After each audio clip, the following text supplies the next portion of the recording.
Today I'm addressing tight ankles. A lot of you have written in saying, I got tight ankles, I can't get deep into a squat, or pistol squats are not possible. What do you suggest? There's two things that could be going on here. One, your ankles are really tight.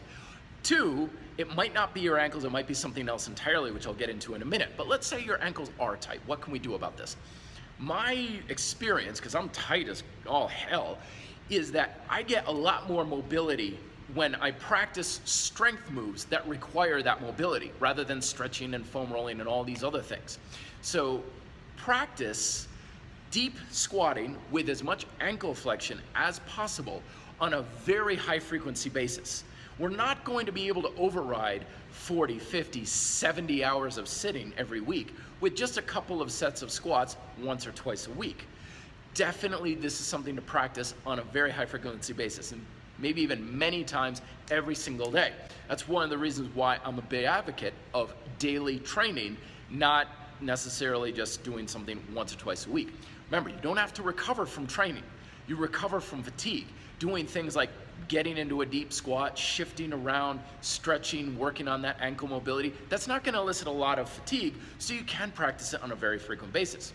But what if it's not your ankle? I find a lot of times poor ankle mobility isn't really the issue, and it gets blamed for poor hip mobility.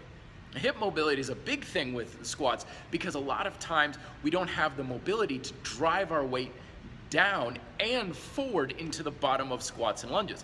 As a result, our hips come way too far back, our weight is too far back, and our torso has to lean forward.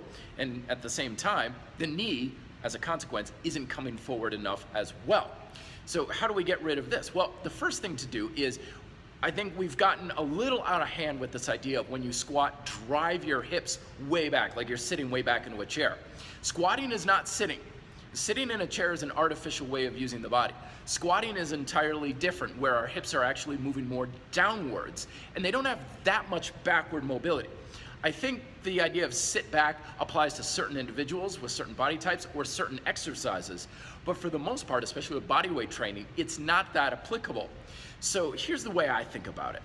Instead of thinking drive your hips backwards, which causes your torso to go forwards and your knees to go backwards as well, think of keeping your hips under your torso when you're squatting and lunging.